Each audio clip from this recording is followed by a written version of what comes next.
Hello. My name is John Machado, and this is the Gunpowder Plot Show, also known as the Guy Fawkes Podcast. And we are joined by none other than Bentley Meadows, also known as Bad Dog. Hi, Bentley. Hey. Well, howdy. I am still prepping for the show. Awesome. Kind of. Yeah. Man, I really didn't get shit done today, I can tell you that much. But I did listen. I have been listening to a couple of different things, and I want to, if I can do it real quick. And can you still hear me? I can hear you. Kevin Samuels. Remember that name. Kevin Samuels. There has been a wave of, I don't know what to call them, inspirational speakers. Is that what they're called? Those guys that would like show up at high schools and shit and like tell people all these incredible stories or whatever and try to get them to do better. Inspirational speakers, is that what they were? Yeah. Yeah. So or motivational. Motivational speakers. Yeah, that sounds right. So there's been kind of a wave of motivational speakers for men recently. The reason that this is needed is because it was up to us to uphold our society, not women. And we failed miserably. And I'm going to go ahead and take part in that. Not happily, though. The reason that we are failing right now is because, dare I say, we've allowed for much more of women's input. How about I piss them off right off the bat for all of my female listeners? I don't mean to say that in disrespect of women, but we have taken on too much of their input, as far as I'm concerned. I think I kind of just boiled it down there without really explaining it. I think I'm going to have to explain some of that. Just say that one more time. We've taken too much what? Women's input. Oh, okay. I think that's just kind of maybe more of a layman's way of saying it.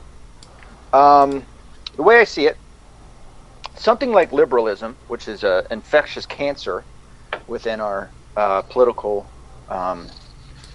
atmosphere, liberalism is feminine, right? You have a lot of feelings mixed in with liberalism, and I'm not talking about classical liberalism. I'm talking about modern liberalism. Oh yeah, you get the feelings there. Yeah, the feelings. Well, who has feelings? Like between the male and the masculine and the feminine, which one primarily is objective? Which one is primarily? I mean, I know I'm kind of giving you the options, but which one's primarily subjective? Which one's objective? Which one is more physical based? Which one is more thought or feeling based? Well, I find myself, when I do talk to a liberal, I may say things like, your words just touched my private parts. All right. Okay, you know. That's not bad.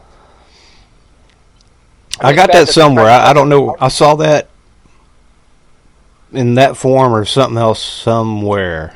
I kind of want to steal it, if I'm being honest. Well, I said it to a buddy of mine on in a text. Yep. He seemed a little bit offended by it. Shit, that's something you could send to me, and I'd be like, I will continue on. You're welcome. You know. Yeah. No, it's just this guy Kevin Samuels, who I think is better than Andrew Tate. I think he's better. So you have Andrew Tate that's come out. Oh, who else? I was thinking about Andrew Tate again. We're going to talk a little bit more about him too. Because he is being held for sexual whatever in Romania. Right. And I'm like, yeah, he's doing that in Romania, a country known for everybody getting away with doing that. And I'm like, and he has been arrested for it there. Yeah. Yeah. I'm like, okay, so Yeah. is he really bad? Is it really true? Because I don't know. Right. I don't know. I only heard Owen Benjamin talking about the video. Yeah. Well, he certainly. I wouldn't say. I think he has morals, but he's done some very uncouth things in order to get the money that he's got, which is kind of what I was pointing at the other day when we were talking. So if he would look at my sister, I'd probably want to kick his what, right? I wouldn't want my sister hanging out with that guy. No, well, I don't know. He's just kind of an out loud,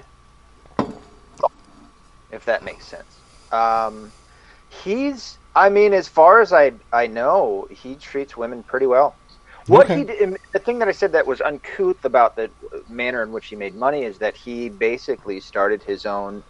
What's that stupid thing that girls go on and they show? They masturbate basically in front of the OnlyFans. So he basically started an OnlyFans company and brought all these girls in and got a cut, kind of like a pimp, right? Like an online pimp, got a cut of their money and had them out there, which, it's a business, whatever. That's kind of, what the free market is to an effect. But that's how he made his money. Now, it's uncouth to me because it's basically pornography.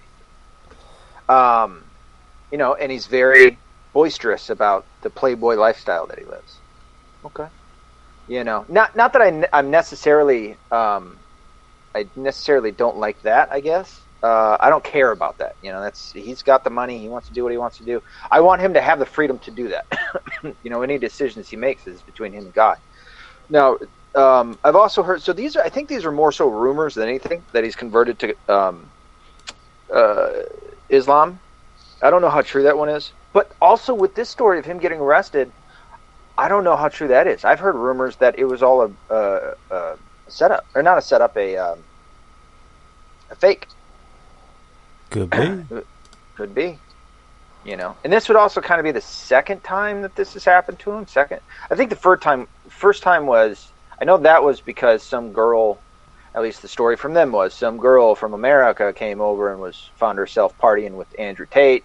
Her boyfriend saw it on Instagram, got mad and texted her, and she played as if, she didn't do anything wrong, and the Tates were holding her there, and then the cops got called. But there was also, I think, another situation where a swatting. I don't know if you know what swatting is. It usually happens between gamers, streamers. Oh, okay, yeah, I know what that is then. Yeah, that's kind of what I think happened another time. I know I've heard that story. He's still all over YouTube Shorts. I see him all over the place, and I see people talking about him, all sorts of shit. So, I don't know what to believe at this point, but there's a lot of things that he's talking about in terms of that I certainly agree with, in terms of men being men and taking back their masculinity and being bold in in their actions and knowing what they want out of women and not settling for this debaucherous, so many negative adjectives I want to add on to this about women's lifestyles nowadays. You have a society in the West. I don't know if that makes sense. You have Western society that kind of makes a little bit better sense.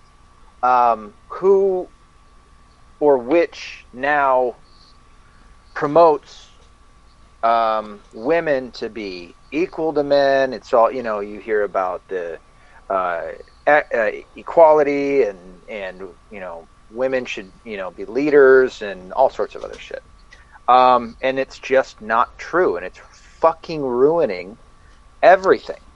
Now, I'm not necessarily saying that women are just ruining everything, but this trend into trying to get them up on the same level as men is not helping, and it will not help. It'll wreck society, because and you see a lot of interchangeable or intermingling things like transsexual bullshit, and the gay stuff, and all that. And again, all of that is liberalism, all of that is neoliberalism, and all of that is feminine. It's all about feelings and how do you feel and giving into your feelings and do what thou wilt type Satanist shit. I'm not saying that women are Satanists.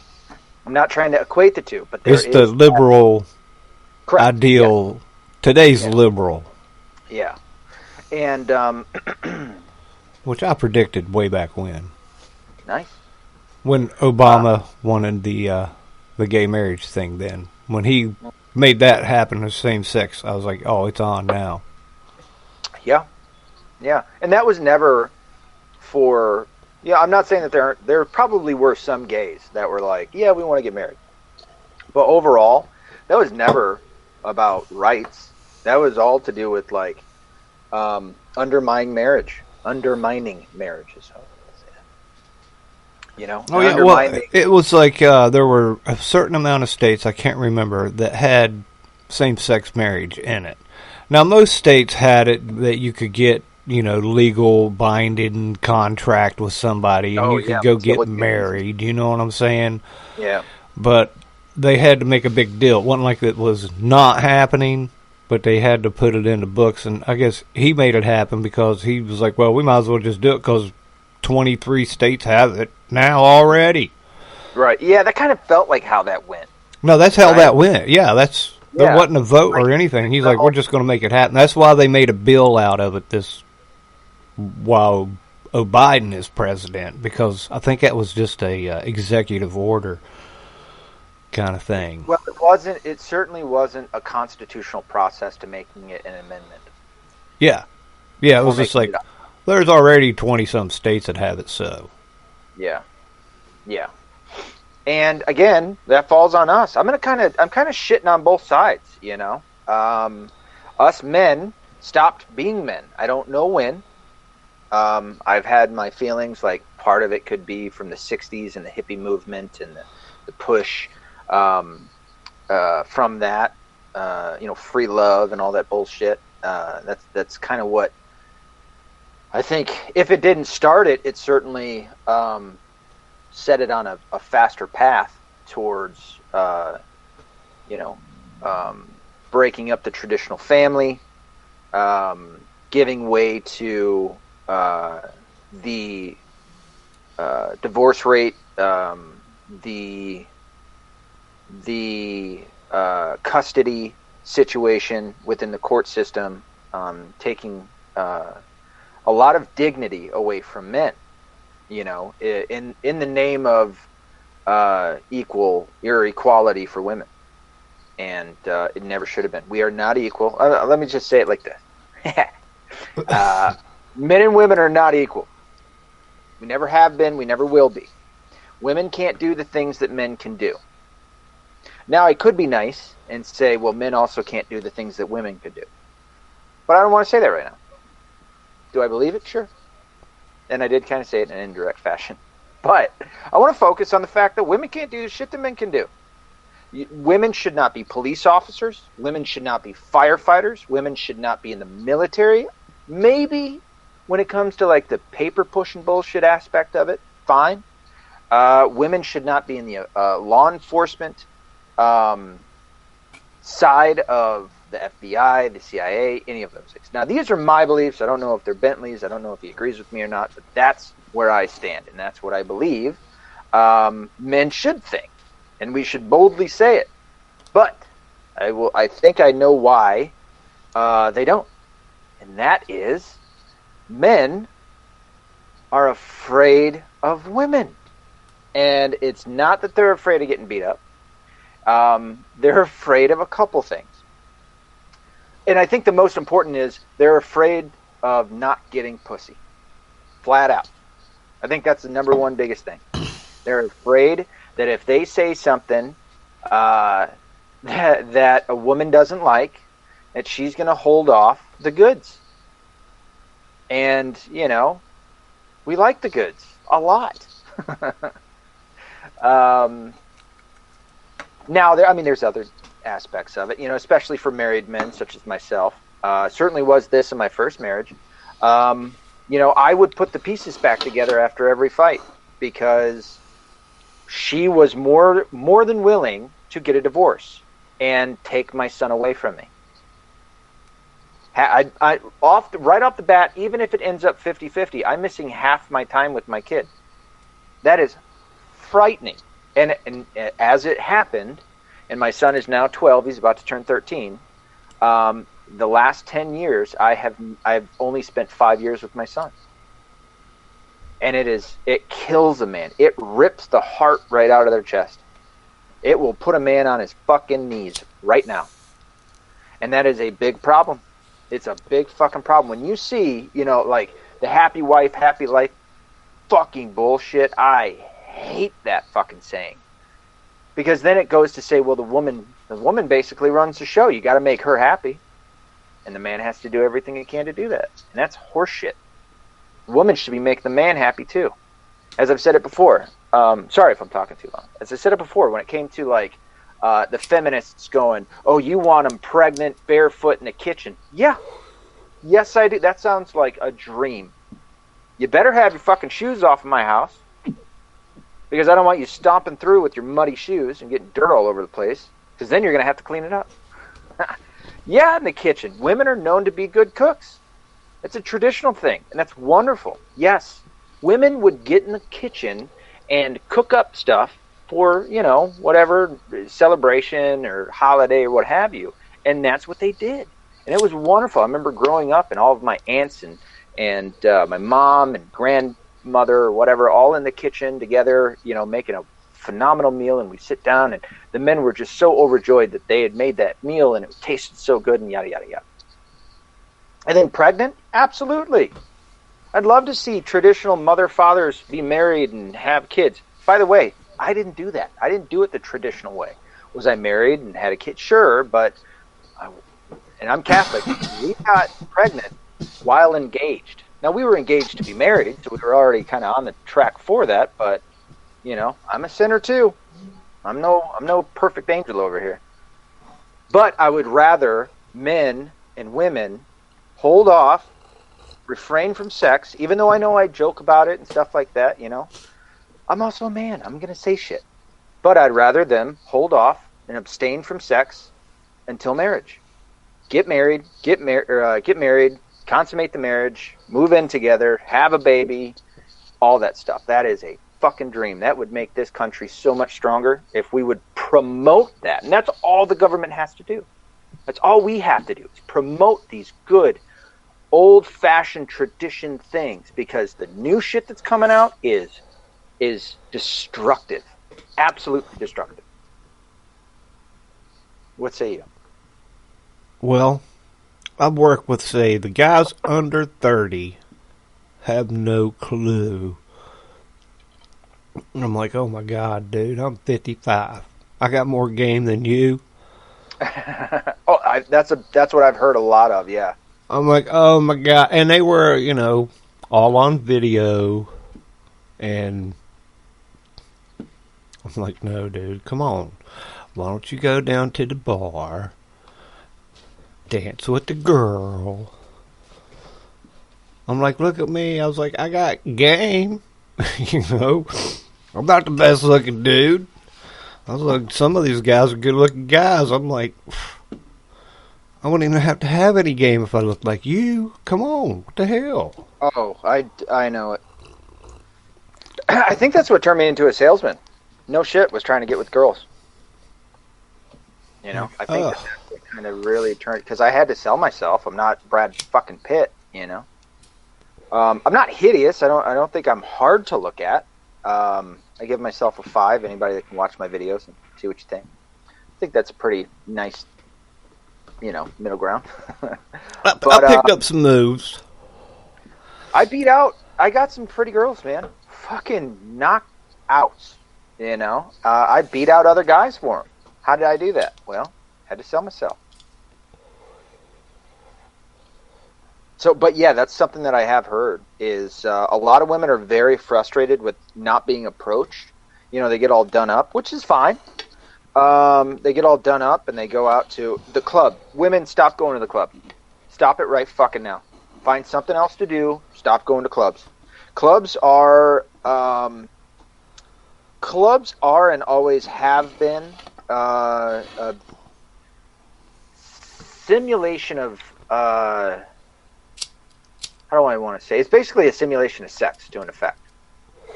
Especially the dancing. The dancing has become so fucking raunchy. Oh, so raunchy. I mean, I just saw ballerinas. What was these black girls doing becoming ballerinas or whatever the fuck that dance is called. And but they were like twerking while doing it, and it's like fucking gross. This is utter disgrace to dancing. You know, if you think that that's a good thing to add to your culture, you've got something wrong with you. You know, but we've gotten to this point because of the '90s and the club scene starting then. I would say. I mean, I know it kind of goes back to Studio 54 back in the '70s, maybe even before that. But this raunch, like Dirty Dancing, was. I keep using the phrase indoctrination, and I use it because it's important, and I might even like use it so much that it's becoming like a cliche or something. But it's important. That's why I use it all the time. Oh, it's programming. It's programming. We have all been indoctrinated our entire lives. This shit has been going on since the early 1900s, if not before that. We have all been indoctrinated from a very young age. And we have been guided towards the more debaucherous lifestyle. And that's where you see something like, in our entertainment, you have a movie like Dirty Dancing, right? And now you have twerking. Now, there's a lot that happened in between there. I'm not fucking trying to skip over all that, but, you know, for the sake of the podcast time. Well, twerking is twerking to me. I get it. I get what it is, but I'm like, as far as like dancing, okay. I don't consider that dancing, but it's absolutely simulated. It's simulated sex. Well, yeah, and it's it's all the ladies. Stop it with the fat asses. We like a nice ass. We don't want a flat ass, but fat asses like gross. Nasty. Quit it right now.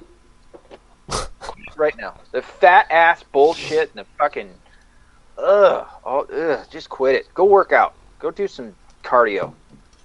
Stop it with the fucking fat ass twerking bullshit. Ugh. See how I'm like in a mood? I think tonight I came in hot. You want to thumb wrestle? Yeah. But yeah, this what was his name? I said don't forget. Kevin Samuels. Yeah, I really like. Jordan Peterson. He was somebody that kind of came out in that same effect. Now, given he more so started gaining fame because of the pronoun stuff, but his primary audience, I don't think it's his target audience necessarily. I don't think he has a target outside of everyone as a whole, but his primary audience is men, and it's been trying to and arguing on the side of men because we've been abandoned, we've been forgotten of, and again in the name of equality for women, we have been demonized. You have these feminists that are getting their way, and now we have something like a phrase like toxic masculinity. Masculinity can be toxic. Well, your fucking femininity can be toxic. I've grown up around women. Huh? It is putrid. I mean, real femininity within a woman. When you see it, it's awe-inspiring. It is it's beauty. It's true beauty. Well, here you go. Here's me and my honey. We're out walking the other day, and she likes to hold my hand while we do that. And I always stay between her and traffic, right? Yeah. And so I was switching to that side, and she's like, "Oh no, that's my purse side." And I'm like, "I don't care. Move the purse. I'll carry the purse, but I got to get on this side. It's the rules." You know, I'll carry a pink purse, but I got to be over here because I'll switch back and forth depending on whatever. It's good. That's damn good. I like that. You know, and I open the door, but men don't. Like, I got manners, dude. I'm ate up with them. Yeah. I know all the social rules and cues. People don't have a clue about what those are anymore. No, and I'm so glad you said that. What has happened is women, because of this equality bullshit, have started carrying on characteristics of men. They become more masculine, and men have been emasculated. I think I said that word right. Now it's bad if a man shows his masculinity, and it's good if a woman acts like a man. You know, goes out and there's this new phrase, body count, and I hate it. I hate it like most things that come from the mainstream. It's overused. It's just said to be cool, you know, and I've never liked that. I think right. Well, now that I know what it is, anytime anybody ever would ask me that, I'm going to say 42. 42. I saw a short about a guy being asked his body count, and he was like, I don't know, somewhere around 30, and it was like a confusion. And the other guy was like, holy crap, that's a lot. And he was like, yeah, that's what do you mean body count? He was like, how many people you've had sex with? And he was like, oh, 1, or like 0. And he was like, what did you mean by body count? You know what I mean? So it like turns out that he's a murderer. Yeah, that's just, it's disgusting. Ladies, no man wants to be with you when they know that you've been ran through like a fucking train train. Why can't I think of words? That would have been so much better if I would have thought of what the other word was. And I was trying. Right before I came up with that, I was like, turnstile. Train station. Damn it. But no, seriously, no, I don't want doorknob. I remember there was a saying that whatever, like if you were to ask any individual person how many people they had slept with, men, you need to divide by 3. Women, you need to multiply by 3. That's fucking gross. And it also isn't good math. But that's disgusting. That's gross. Now, me and my wife have both been with numerous people prior to each other. I'm more than her. I don't buy into that saying, by the way. But, I mean, you know, I had been with some women that had, there was one that was, she was pretty, and apparently needed a lot of attention. And I think if I can try and figure it out, like, why do women do this? And I think it has to do with the father, you know. So, you know, I got to be a really good dad. I got to be very attentive. I got to let her know how much I care and that she's worth more than, you know, giving her up her virginity before marriage. I'm gonna be so good about that. But this girl that I was with had been with, I think I was somewhere around 50 for her. This was fucking 20 years ago.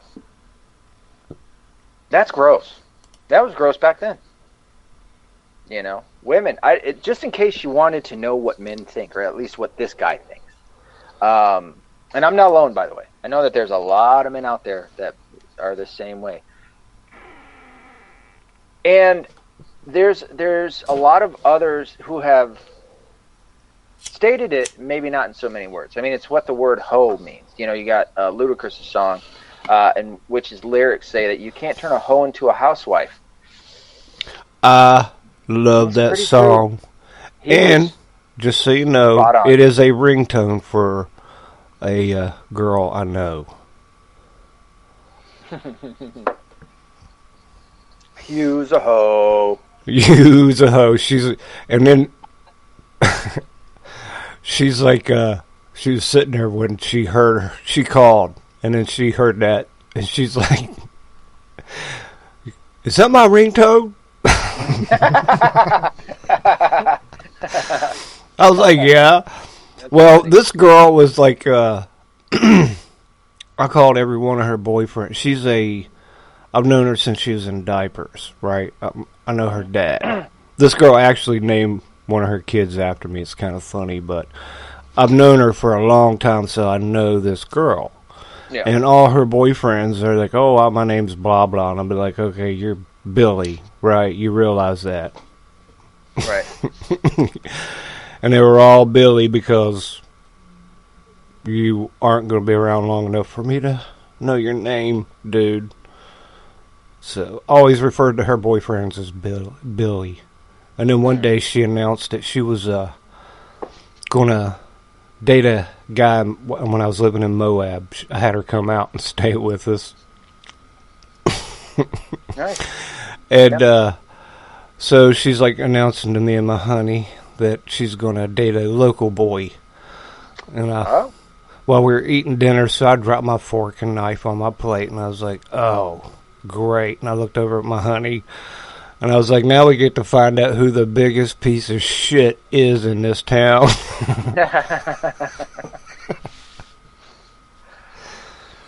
Well, I mean, this is more of a complex issue, too. I think that there's a lot of factors, into what is... I don't want to just boil it down to one thing and blame women. As I said, it's in large part has to do with men, but a lot of women are complaining about the lack of chivalry, and there's been more of a discussion on first dates and who pays for the dinner. And I had always grown up paying for the dinner, and if I wanted, if I asked a girl out to a date, I pay for the dinner. Oh yeah, that's the manly thing to do. But it's changing now, and there's a big reason why is because the more masculine that a woman acts, the less ladylike, right? The more that men just don't want that. There's a comedian I had seen. I've been watching more of his stuff, but he was finally brave enough to step on stage and go, "We're not equal. We're not the same." Because if you're to say that we're equal, is to say that we're the same. And he was like, "That's the thing that I like most about women is they're not dudes." And it's like, it's so simple, and we all know it. But there is a rejection of reality that's happening, and it's being projected out onto us through all of the industrial complexes, most certainly the entertainment industrial complex, and within academia. As I've said, we've been indoctrinated with this to be conditioned to think this way. But people are very unhappy. The divorce rate is upwards of 50%, if not higher. I'm a part of that. I'm not pretending as if I'm, not. I've been through one divorce. And there is a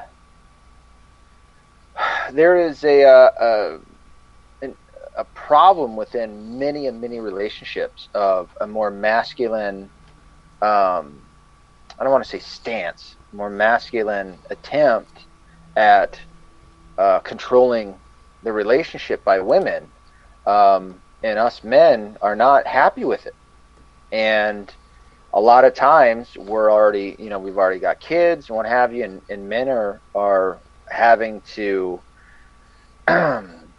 because of the incentive for women to divorce men, because they'll get half of everything, if not everything. They might get the whole house. They might get a car. They'll get at least half the time. Rarely do you hear of the man getting the majority of time or even full custody. The woman has to be a real fuck up for the husband or the man to get full custody, you know. And men are petrified of this, and I can attest to it. I was absolutely petrified of ever divorcing my first wife. And this is before like shit really hit the fan, and I was like, I have to do this. It's done, and I have to do it, you know. And even at both times, I was fucking petrified. It's why in the beginning, I'd always, like I said, I'd pick up the pieces, and I'd make her happy, and you know, say sorry. I was always the one saying sorry, and I'm hearing a lot more of that. And by the way, that's not what women want. Women don't even know what they want. I'll make that bold proclamation right now. Women don't know what the fuck they want. They really don't. But I'll tell you what they want. They want real men who are going to fucking take charge, and they're going to be real men. Now, they might not like it right away when you start acting like it, you know, when you put your fucking foot down.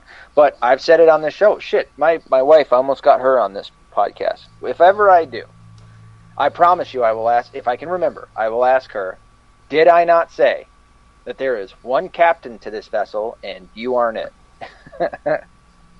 And you'll see her response. I promise you I said that shit. You know? I've had a jerk a knot in her tail. You know? Hey, fucking straighten up right now. You know? And I mean, and this is the back and forth. I mean, men and women's relationships, and this is what it was always supposed to be, is that it's a compliment from both sides. You know, it's a compliment. And men compliment women and women compliment men. And, you know, the women are supposed to be the gentle creatures and nurturing and love and understanding. And yes, part of that is submission to the man. This all goes back to the fucking early days of our existence, of battle, quite frankly. It wasn't the women out there protecting the men. Never was. Never will be. It was the men that had to protect the women and also had to build the hunter-gatherers. You know, and women don't like hearing this shit. I'm not saying all women. You know, there's a whole slew of very conservative women out there that absolutely agree and are probably even more bold spoken than I am about this. But, you know, the way that things are changing. Well, they're probably, anybody would be disagreeing with you is probably not listening, or already their vagina exploded. Well, they're probably not liking how I put it, and that's okay. And listen, I'm struggling to say some of this stuff too. You know, it's like I grew up agreeable. I grew up somewhat meek. You know, had some shit happen to me where I lost my aggression, and I've analyzed my life many a time to where I've kind of pinpointed some of these times in my life when I lost that aggression, and it really upsets me that I ever lost it, and it's something that I'm building up in my son. I am making sure to what's the word? Support, but it's not support, it's another word I can't think of right now. Support my son's masculinity and his aggression. When he plays hockey, I've told him, I said, son, he got a penalty one day. And he lost his temper on the ice, and he slammed his stick down on the ice a few times because of whatever happened. I think he got a call against him. And there was another play where the other team was holding on to his stick. The other player was holding on to his stick, and he fucking turned around and punched him in the back of the head. Got a penalty. And in fact, he got a Gordie Howe hat trick that day, which is a goal and assist in a fight. And he threw a punch, so technically it's a fight. Now, when he got off the ice, and I met him, and I got in the car, I said, listen, I said, when you're playing hockey, that is your game. I don't mean like hockey's your game. I mean the game that you're in. What you're doing at that time, that is your game. You can let out all your bottled up aggression, and I'm not going to say anything. Because they catch it, you go into the penalty box, there's your punishment. I said, but what I do want you to do is I want you to always stay aggressive. Because aggression will beat out, I always fuck up the saying. Aggression will beat out, it's not defensiveness. It's, whatever the word is. It's like meekness or whatever it is. Or, not scared. not being scared, but aggression will win out more times than not. So stay aggressive. And I really try to support his masculinity. I told him this because, you know, there's the saying or whatever, boys don't cry or boys can't cry or whatever, right? A lot of us kind of experience that. I've told my sons, there are 2 times when you can cry. It's when you're really hurt and when you're really sad. Other than that, you lock it up. Do not cry. You suck them back in, you know? Yeah, you can't do it if somebody hurt your feelings. Yeah. Suck it up. You be a man, and you deal with it, because that's what we do. That's what men do. And I want you to be a man. So that's a couple examples, but, you know, it's what men need to be doing for their children. Now, with all the shit that's gone down with me and my ex-wife, there are some areas that she does not fuck with, and that's kind of one of them. You know, I've talked about fighting with her. I've told her, I don't care what you say. Somebody fucks with him, I've told him to kick their ass. And she goes, I agree. I go, all right, good, because I don't give a fuck what you do.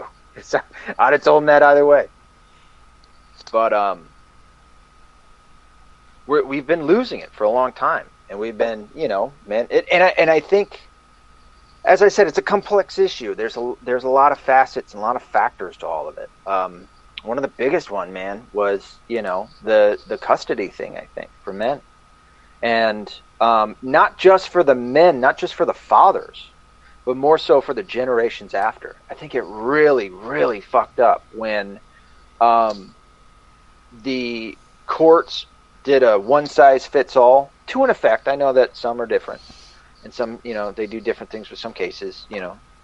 But where most courts, most states are pro-mother, that's where it fucked up. Where it gave, you know, almost automatically gave more time to the mother. And, you know, there's parts to it, you know, the men were already working, the women were stay-at-home moms. Not in all cases, but the father wasn't able to take the kid half the time because he had to work. You know, that was a part of it, or whatever it may be. But what it did was it started to create generations of children who understood that life. I was a part of that, and made it and normalized it. And that was a destructive thing to happen to our society. That's what started the emasculation of our boys, because they spent more time around their moms than they did their dads. And every child deserves to have their mom and dad have equal effect on their lives. I mean, yes, mothers in the scenario of being at home with a father coming home, kids need to see their parents showing affection to one another. They need that. And in fact, I would say that they need it. Not just, you know, saying it to, you know, say the word, you know, say the phrase or whatever, they need it. No, they absolutely need it, because when the parents fight, it's crumbling the foundation for those kids. You know, it's almost, for men, it's almost taking away their aggressiveness. That's necessary for them to grow up, you know, to be strong men. Because later on in life, what that aggression will do, once they've been working at a place for so long, they'll feel their worth. They'll do a good job for the most part. When they've done a good job, they'll feel their worth, and that aggression will make them work harder, but also ask for raises. And without that, now work is just work, and they don't respect what earning something is. You know. Right. Well, I had a buddy of mine. He's in Spokane, and I guess Washington State's not a right to work, or it's a anyway. They can just fire you. Yeah, right to work. And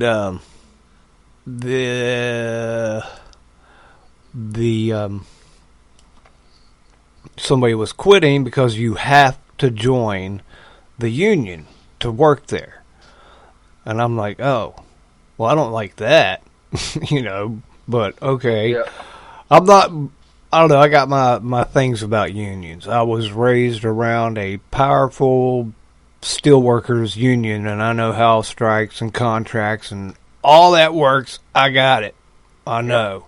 I was up in it. And and then after I know how his union is, and I was like, well, man, I don't blame him. I was like, dude, I was like, I'd tell him I'm not going to join your club. One of y'all can pay my dues. But I'm not paying $74 a month for this union. But you all need someone like me here working. Won't you all go ahead and pay that for me? I'm good to have around. Man, I've said that. Not necessarily that, but in my bargaining for pay over the years, I've gotten clever. Yeah. Even when it was like a kid and they'd want to pay me minimum wage, I'd be like, oh no, minimum wage. So you showed that aggression is what you're saying. You had the aggression in order to...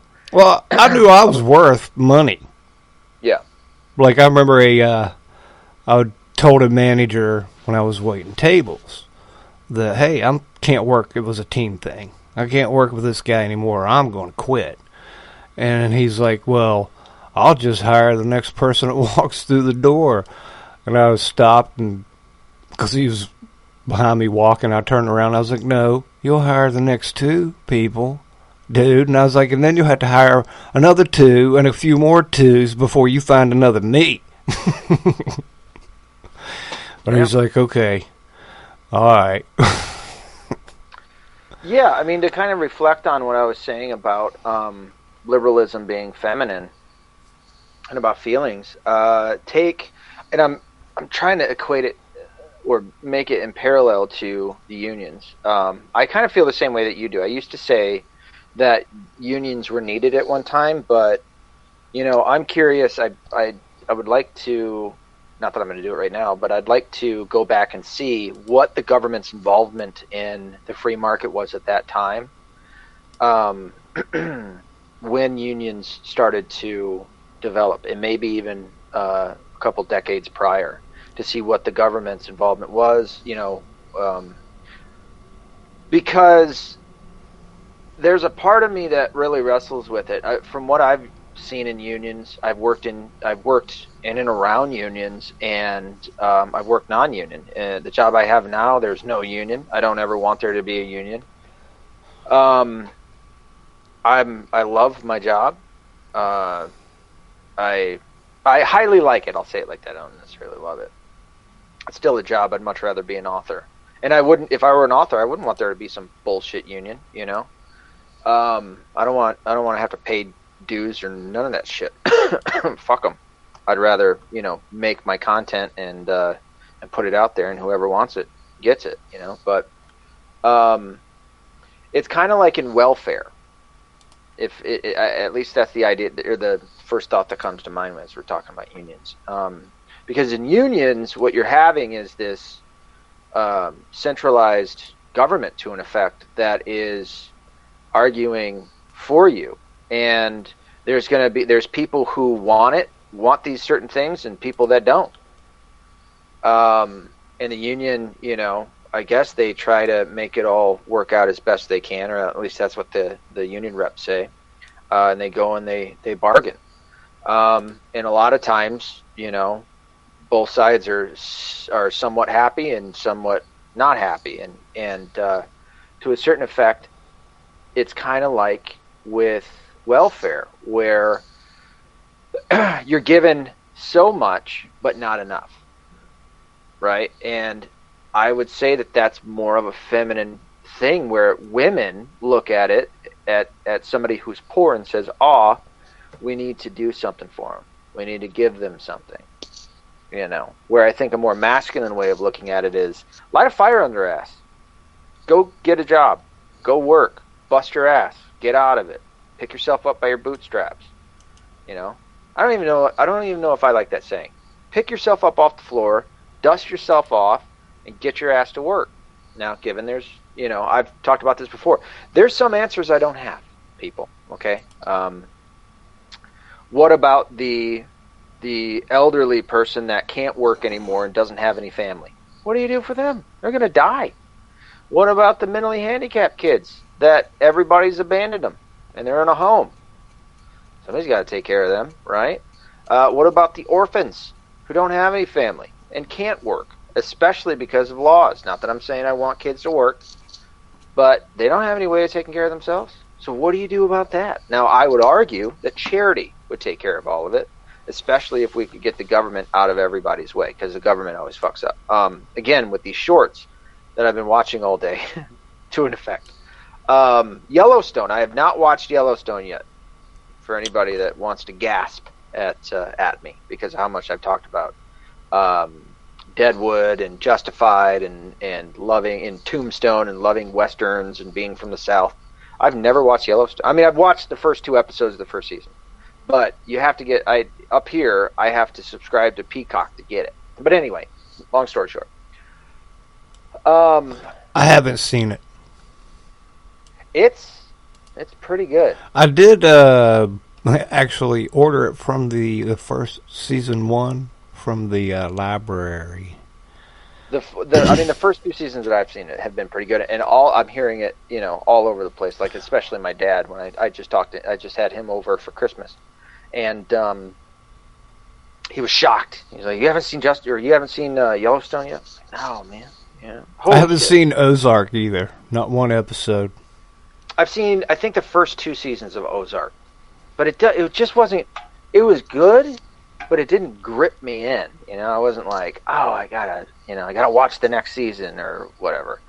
Now, given I think there's going to be 2 or 3 seasons left. I think they're on their final season to watch, so that'll be kind of cool. To binge all of that when I'm ready and able. But and what's so sad about me going off on these stupid side tangents, I forgot the point I was going to make about Yellowstone. Damn it! You were watching shorts about it. Yeah, it was Yellowstone. It was Kevin Costner. What were we talking about? Welfare, women. Fuck, I can't remember. But no, it's women. I'm sorry, a more feminine way of thinking is. The women want to basically just give, and that's the nurturing side of them. I'm not saying that femininity is bad, but it can't be. It's not good to rule with femininity. It's in subjectivity, which is kind of mutually. Not exclusive. What's the other word for inclusive? Mutually inclusive, I guess. Whatever. I can't think of words tonight. Things need to be ran objectively, without this interference of especially a feminized government body of whatever effect. Oh, that's what it was with Yellowstone. The main guy, Kevin Costner, was, I think, talking to his grandson, and he was talking about all of the different regulations. He was talking about how hard it was to be a rancher, because it deals with ranchers. And the son was like, well, what do you mean? And he was like, well, there's federal regulations. They're cattle ranchers. Federal regulations. There's state regulations. There's county regulations. People in the city tell us how we have to do these things. They're suing us constantly because they don't like how we raise the cattle that, or raise the food that they eat. And that, I guess that's a big part of all of it, of the whole storyline. And they bring in, I know that at some point they bring in some feminist vegan or vegetarian or whatever the fuck she is. But he's right. And as he's saying this stuff, I'm just like, God, I hate government. Oh my gosh, there are so many, and especially if you remember, it's just a bunch of middlemen. Yeah, and it's primarily, like he said, there's city people who have no idea. I was just watching Gavin McGinnis on the Anthony Cumia show, and they were talking about this. City people have no clue how to sustainably run farming at all whatsoever. And I love that Yellowstone touches on this. I know I saw another short where one of his policy advisors, I think he becomes the governor at some point, and one of its policy advisors is talking about this type of grass, and he's like, and they have to do whatever, you know, that's going to hurt the farming community in order to save the grass. And he's like, Kevin Costner's rebuttal was, well, what about the 70 acres that you're gonna put these solar panels on? And the guy was like, well, there's no indication that that's going to do anything to the grass. And he's like, but you have to tear up the grass, or you have to tear up this brush in order to put it in, right? And he's like, yeah. And he's like, well, that's where this grass thrives and grows. So you're going to totally eliminate all of this grass. Now, given this was in a story on a TV show, but this happens more times than not. We have a bureaucratic agency called the BLM. It's not Black Lives Matter movement. It's the Bureau of Land Management. They were the ones that got in the gun standoff. One of my favorite things in my lifetime to see with the government, a standoff with the Bundys. The Bureau of Land Management has fucked up more shit than any farmer ever. Farmers make the land better. These damn bureaucrats know nothing. These people in the city know nothing about farming, yet they want to come in, and they've got these lobbyists that are environmentalists. Even the environmentalists don't know shit, you know, like the hard-working men and women that, you know, generations upon generations have been farmers and know how to take care of the land. It's just like what's happened out in California. All of these major fires out there, that's because the government got involved. It's not to say that there haven't been wildfires, but how severe they are is because of the government involvement. The water drought out in California is because of the government's involvement. Because at one point, California, somebody came up with the wise idea of making reservoirs so that they had plenty of water. They'd capture all of this water, all the rainwater, which is all filtered ocean water. All of the rainwater would come in, and they'd be able to catch it in these reservoirs, and then they'd have plenty of fresh water throughout these droughts. Well, guess what the government started to do? Get rid of the reservoirs. Empty the reservoirs. Are you fucking insane? See what I mean? Like, this is the fucking government not knowing shit about what good, hardworking people actually do. And this is what always happens. The government, it breaks everything they touch. Well, they've been infiltrated, dude, with, like, not people like me and you anymore. And that's why, like, people like me and you really need to get really more proactive. I know.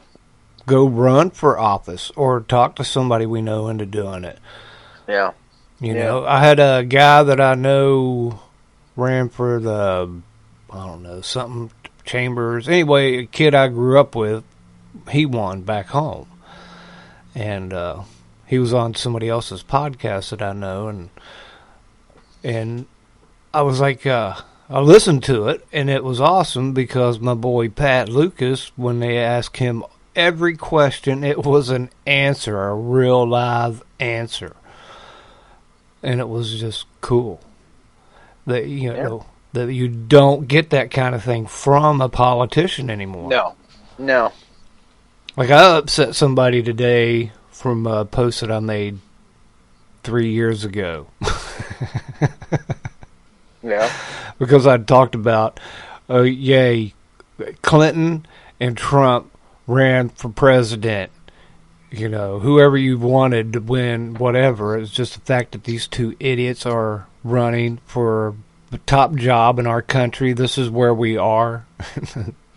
Yeah. And my sister she about blew it. She didn't like it. She's a Trump fan, so she's like, well, who would you vote for? Who else? And I was like, I wrote in Frank Zappa. And she came back, well, he supported Hillary Clinton, blah, blah, blah. I was like, well, he was dead. I think that would be a fun question, thought, whatever, workout, is to ask other Trump supporters if they think that there was a better person out there that could run the government better than Trump. I think there is. But they weren't running. there wasn't anybody. He's as good as Sure, anybody. yeah, and he didn't. Yeah, He did better than most. But then again, I'm like, okay, well, he did fast line the vaccine, got that going, wrote an emergency executive order. Shut down America, gave everybody trillions of dollars to sit on their ass for a year, and I'm like, okay, well, who is this wonderful? My sister was even started putting Bible stuff with him. I'm like, oh my God. Yeah, he wasn't the second coming. For who he was and getting into that position, he did a great job. Flat out. Yeah, I would say, as far as any of the other ones, for me, he did a better job for me than any of the other ones. He did up until he did that. Much better job than then all when the he did that, prior president. Yeah, that wasn't great. And it's good. It is fine to critique him. Oh, and he Trump let supporters. the country burn I'm a Trump supporter. that whole summer.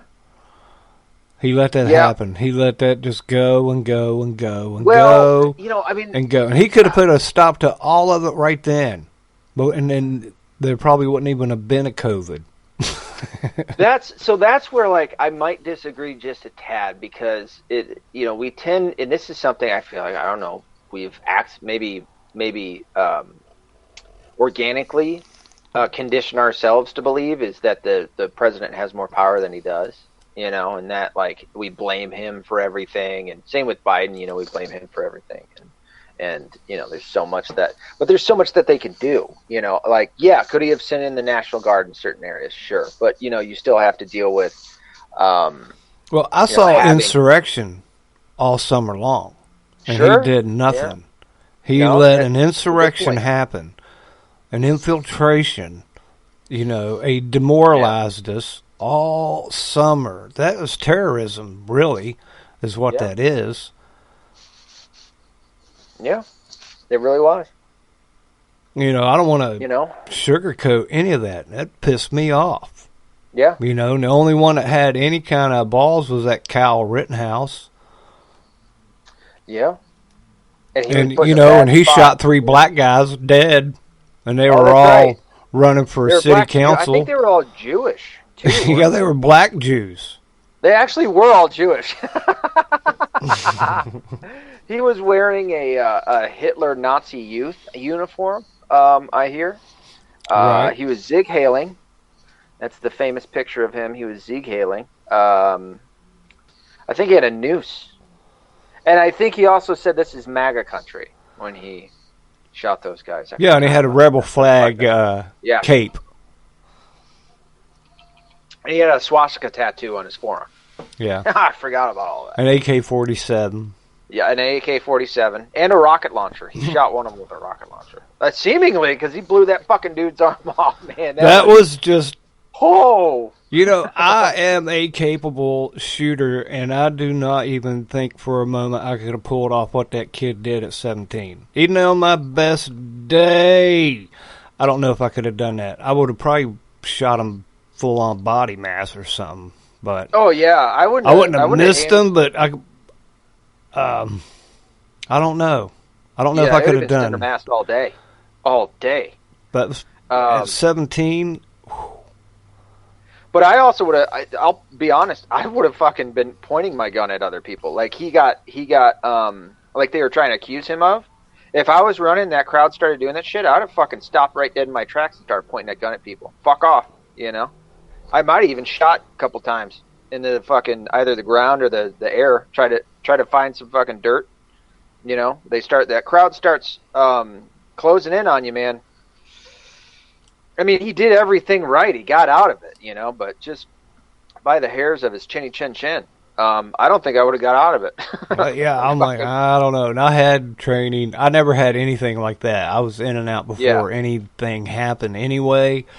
And but I never would have took that weapon, honestly, out in the street, or I wouldn't have been there at 17. Well, unless I was with a couple buddies of mine looking for trouble to go punch a couple hippies.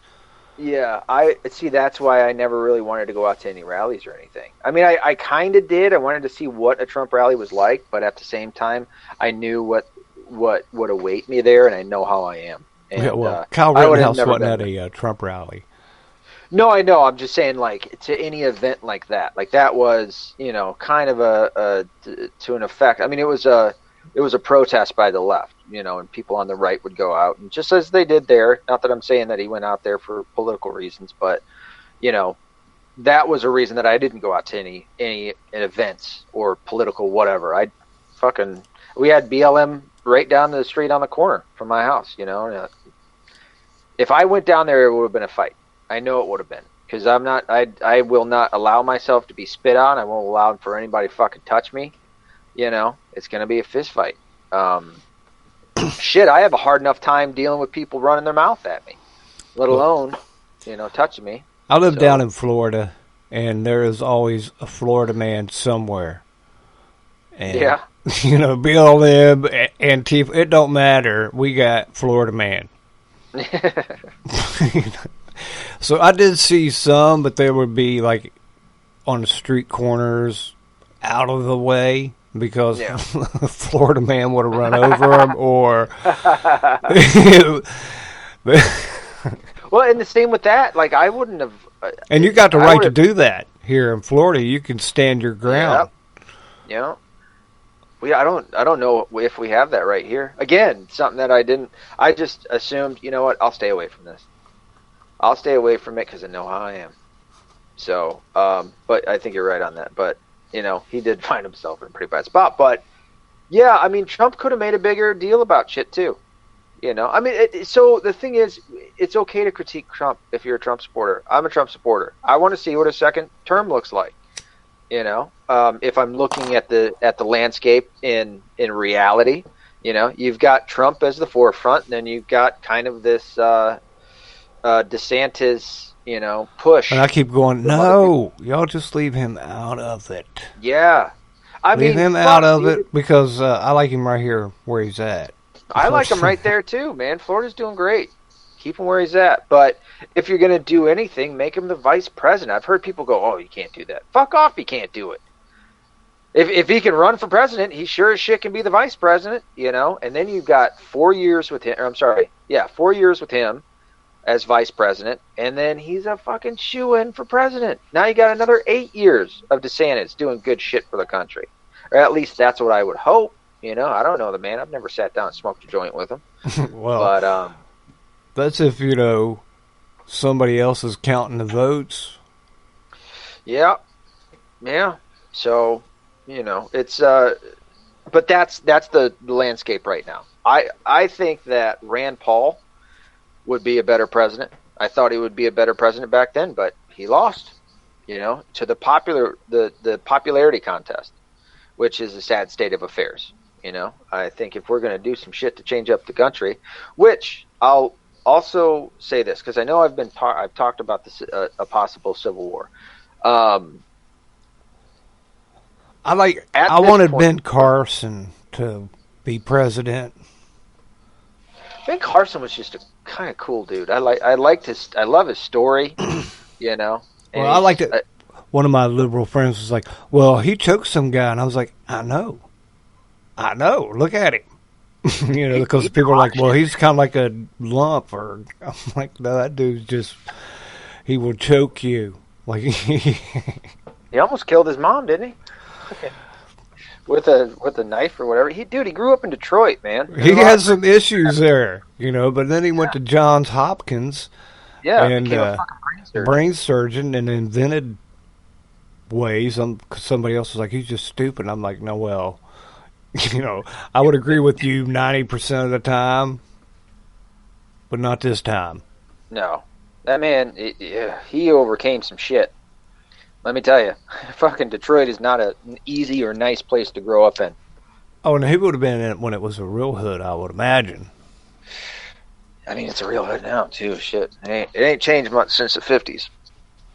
I know my dad went up there as a steel worker about 67, 68, 69. And but he remembered seeing he saw Bob Seger and the Silver Bullet Band playing in bars around there. Oh yeah, that's what he said. I'm like, cool. But it was a rough place. Yeah, and it's dirty. It's dirty. Even downtown is dirty. Stinks. It's not a good city. I saw, again, a fucking short. Those shorts are dangerous, dude. I will sit there and watch that shit for an hour or so before I'm finally like, golly, it's already been 2 hours. I gotta get up and do some shit. But I saw a short about a guy asked where, about cities or whatever, where he was from. It was just like a man on the street question. And he was like, oh, yeah, Detroit. And he was like, is Detroit a good or bad place? And he was like, well, I think it's a good place. And, it's different because, there's certain spots that you go that are like incredible. Downtown isn't.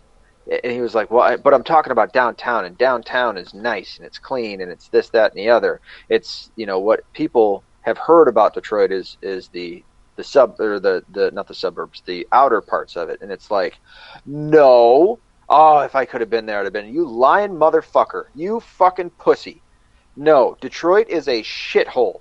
Downtown is also a shithole. You will still find abandoned buildings downtown. Shit, the fucking train station, which is one of the most iconic and oldest buildings in Detroit, is still abandoned. I think they're tearing it down, or they're finally redoing it. But you still have abandoned buildings downtown. Detroit is a fucking terrible city. It's shit. It's been ran by Democrats for over 70 years. They've run that shit into the ground. They blame white people for white flight. They blame all sorts of shit. They vote Democrat. They had Kwame Kilpatrick run through that fucking place and run it dry. Detroit is a shit city to live in. It is terrible. And the fucking apathy of those people that live in Detroit, and then they bring it out into the other parts of the fucking all the suburbs and shit. It's just not a good city. Oh, it needs dude, they come all the way to my hometown. My hometown is, we call that like little Detroit. No shit. No shit. And I remember working at this hotel. I'm a night audit guy.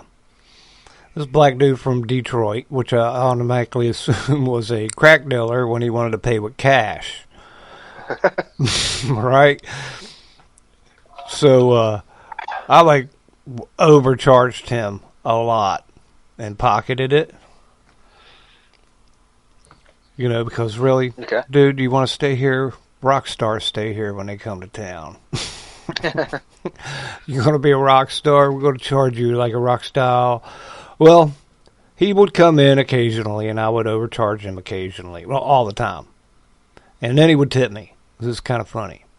But then one day, after I got done doing my auditing, I would go and smoke some pot, and I had the best pot in the world at that time in my life for 3 years. But I just got finished smoking a couple oneies out of it, and I was blown out of my head.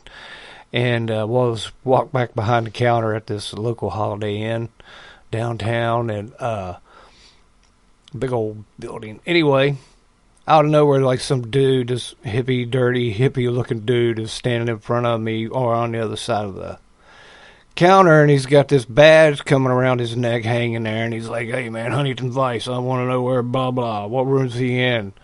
Oh, shit. And that's my brother, right? That's my Detroit hookup for a while. And I knew exactly who he was talking about. I was like, well, dude, yeah. I was like, dude, I can't tell you what room he's in. That's you got to do more than that. Sorry. And he's like, I'll be back. And I was like, I'll be here. I walked over and dialed dude's room back in my little hidden office where nobody could see me. And he answered, and I was like, you got to go. He's like, thank you, man. Yeah, here's a heads up. Get the fuck out of town. Here's the reason why you got charged so much, bro. That's all you get. Yeah, and dude came back and they went up.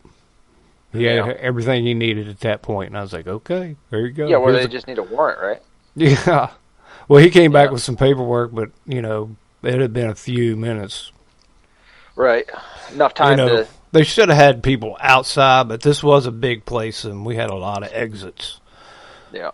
So, And we had security there too, but of course, old security dude knew. Yeah. So actually, I remember, I buy him lunch. There you go. Yeah, Detroit is it's just not good, man. And it's it has been or had been kind of propped up by the big three, Chrysler, GM, and Ford. I'd argue that they still have propped them up, along with a few other things. I mean, there was an attempt. I don't know how well it's still going by the oh shit, what do you call the hipsters? Like what they did in Williamsport and is it Williamsport in gentrifying? New York? Yeah. They've tried doing that in Detroit. It ain't gonna work. Detroit is a lost cause. The sooner people figure that shit out, the better. And it ain't got nothing to do for anybody that's like, you're doing it because of race. It ain't got shit to do with race. It's got everything to do with the government. Every single bit. The government stops giving people money and lights that fire under their ass. Say, hey, you got to take care of yourself. You'll see something change. They bring in enough police. Not that I'm a fan of agents of the state, but shit, man. What else are you supposed to do? We're going to have a government there. What else are you supposed to do about all the crime? Detroit, I've talked about it when I worked as an EMT. Seen a fucking guy walk in with a gunshot to his face. That's irregular. That is a regular thing that happens every day.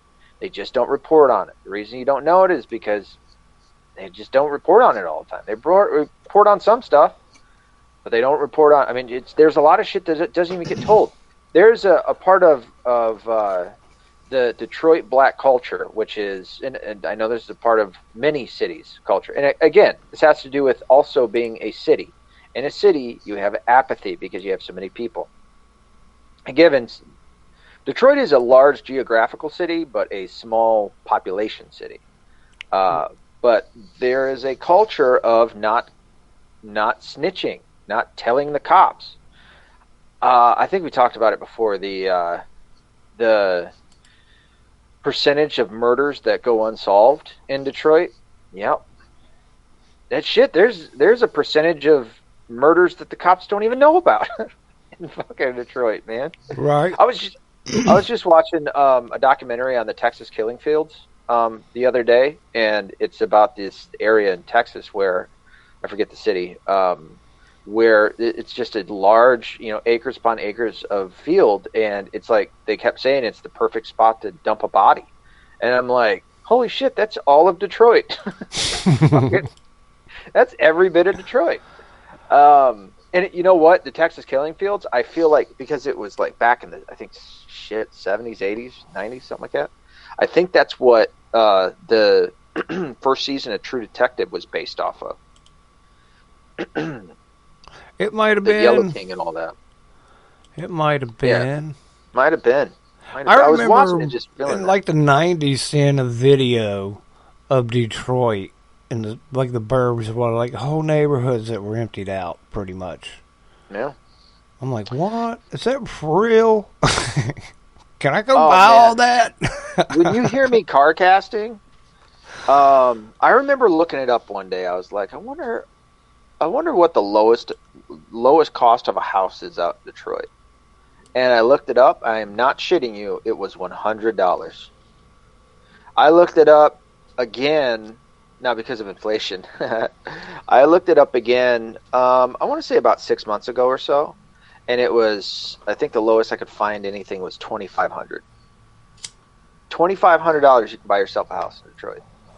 Don't do it. Don't do it at all. Because they had this big thing about the water bills and those, dude, it's not like a $40 water bill. It's like $5, $6, maybe even up to like $10,000 to $20,000 in water bill for a single house out in Detroit. It's insane. How high some of these water bills are, but yeah, it's just, I've thought about, like, not that I would want Bill Gates touching anything, but if let's say Musk, like Elon Musk, somebody that has that much money could come into Detroit. What you do is you right off the bat, if you want to make Detroit a better city, right off the bat, you have to hire security, you have to hire police. Right off the bat, that's the first thing you got to get rid of. Where RoboCop was filmed? RoboCop would or was from or in supposedly in the future. It was supposed to be in Detroit. Yeah. Okay. Yeah. Perfect. But the thing that they got wrong is it's not going to be some white guy running a gang out in Detroit. It's going to be a black guy for sure. Well, that was Red, man. Come on. Yeah, that was Red, dude. That's right. Before he met Foreman's mom. Yeah, and we don't. Oh, dude. Oh, it's so sad that DB isn't on this podcast. He'd love it because he talks about that TV show. I'd buy that for $1. Fucking says that all the time. Yeah, you'd have to get security. You'd have to get police to come in and take care of the crime. You have to cut that down right away. Once you can do that, then you start leveling all of the. What do they call the houses that need to be leveled? I can't think of names. I can't think of terms. Whatever. Any abandoned house that can't be cheaply refinished, I guess. Demolished. For somebody to move in. Demolished, yeah. It needs to be demolished. So you demolish all of those. For any areas that you're going to rezone for whatever business or whatnot, then, you pay people a decent amount for their house. You build up other places that they can go live that are nice, and then you open it up for business to come in. That's how you do it, and you got to get the big businesses. You can't have some mom and pop stores. Mom and pop stores aren't going to save Detroit. Detroit can only if you want to save Detroit and make it a better city. That's what you got to do. Anything else isn't going to work. In any other way, it isn't going to work. You can't bring in business first and then expect them to survive. The crime is going to fucking chase them all out, as it has. Detroit is a dangerous city, but it's also the government. I'm sorry. Let me call it back before you hire the police. You got to get the Democrats out. The Democrats are just going to keep fucking shit up. They are terrible at running cities. They just keep tax. I mean, Detroit's got a city tax. Do they have a city tax down there in any of the major cities? Orlando or anything like that? Not that I know of, but my hometown, little Detroit, it does. They got tax on everything. You got a city tax? B&O tax on businesses. Yeah, it's crazy. But like a city tax like you would have a state tax. You know what I mean? Like, Florida doesn't have a state tax, do they? No. But they have city taxes? No, not in Florida. Back in little Detroit. I see what you're saying. They even got a rainwater tax, dude. Separate water and sewer. Yeah. Well, so that goes back, and that was the point that I had, the train of thought that I had lost earlier, was with Yellowstone is the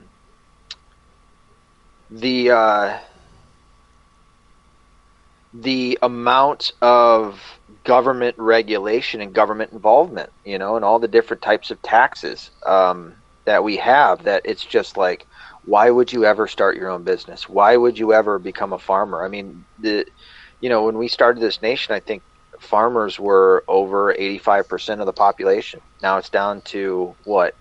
I think 23 is the number that's speaking out in my head right now. That'd be amazing. But I think that would be amazing. I think it's actually closer to like 15 to 18% of our population. It's frightening how we're losing them. Yeah. Yes, it is. And that's how they get to have Monsanto and other companies run the food in this country. It should all be farmers that are selling to Kroger or Aldi's or Meijer, or whatever, Piggly Wiggly or whatever grocery store that you have in your hometown. That should all be local produce. I mean, not all, but majority should be local produce. Yeah, but those people, lobbyists and our people there in office, regulate things, so just like Monsanto's will be making all the money, not all the little pie going out to mom and pops. Yeah. Now they regulate them right out of business. They price them out. Yep. Oh, for sure. That's how you get Walmart that takes over. And maybe I need to adjust the beginning of this podcast just a little bit, tweak it just a little bit. Now, certainly when it comes to what's being foisted upon men, is not great, and men need to stand up and be men, and it is in part our fault for not being that. And I'm not saying that all men just sat around and allowed for their, the world to go to shit. And I don't want to blame femininity in terms of liberalism, but what I want to tweak about it is to say that liberalism was the vehicle that was used, and that vehicle is a feminine vehicle. It's a pink Volkswagen Beetle from 2002. That's the vehicle. A little fucking gay ass. It's got an equal sign on the window, on the side, on the passenger backseat window. Coexist. It's got a bumper sticker that says coexist. Fucking faggoty ass little vehicle. That's what they're driving in this shit with. Because outside of that, then you have the opportunists, the elitist opportunists, who they saw that as the way to condition the population into becoming far weaker. Women are the fairer sex. They are the weaker sex in terms of physicality. And women shouldn't be insulted by that.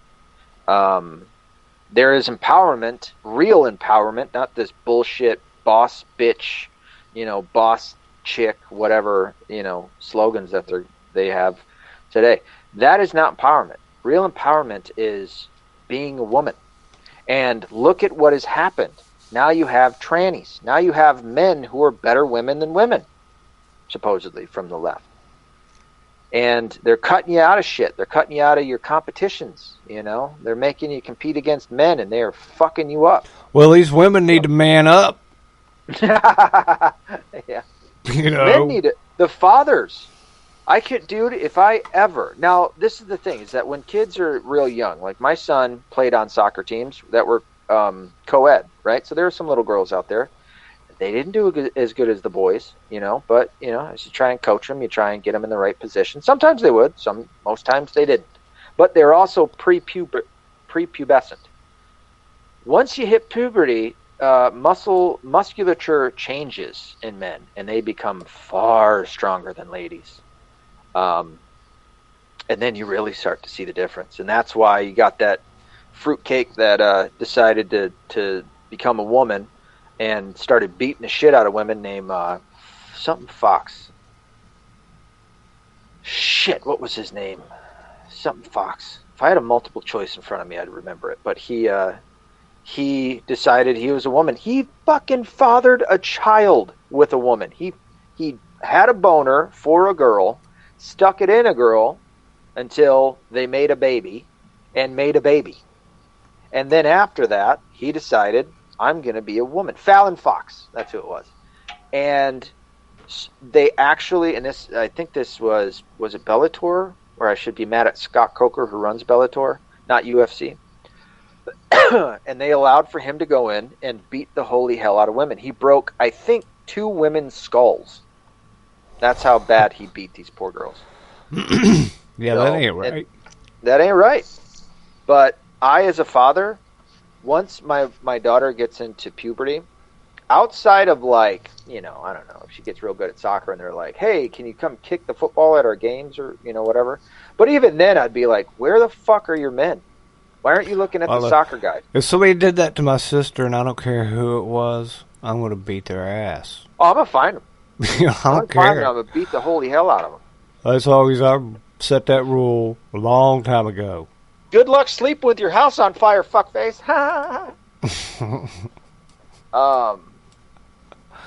But no, I mean, that's especially in these high school sports. Like, I'm sorry, I'm going to go to jail. I'm going to go to jail. If I see some little fucking boy out there pretending to be a girl and, roughing girls up. If I'm at my daughter's whatever, sport outing and I see that, I'm not going to be able to hold back, and I'm not going to want to. And that's a good thing for men, for real men, to stand up and go, this isn't right. You know, it's what we should have been doing a long time ago. We just got lulled into it. You know, we had pretty girls come through and talk us into it at times, and all sorts of other shit, you know. But what are you going to do? You know, I've got answers to some big questions. Big answers to some big questions. Well, I recommend being a bad dog. There you go. Okay? Nice. I like how you rolled that in there. Be a bad dog. And speaking of, there was something I was wanting to... I heard somebody who was Basil and Gons, and they had brought up, and this happened, I've got it from Fox, from December 22nd of 22. Pope Francis warns Vatican staff the devil, an elegant demon lurks among them.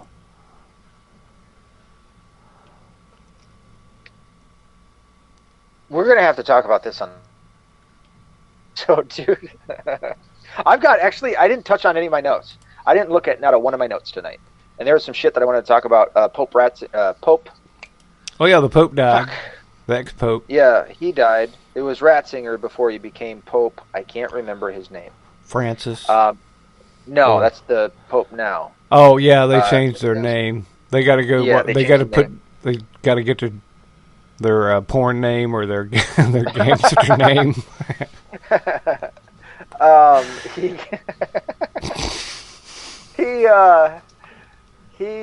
Man, now I'm gonna have to use that. I'm stealing it. I'm gonna, next time I talk to the shadow priest, my spiritual guide, my priest. Next time I talk to him, I'm gonna try and fit that one in there. But no, yeah, he died, and then there's a whole slew of other things I wanted to talk with you about. Oh, Biden didn't say anything. Anywho, so we'll talk about that on the next episode. I have to get off. We're at an hour and a half, so I got to do a couple more things before I can hit the hay. But I'll end with this: men, be more masculine. Don't be afraid of it, and don't be afraid of not getting pussy.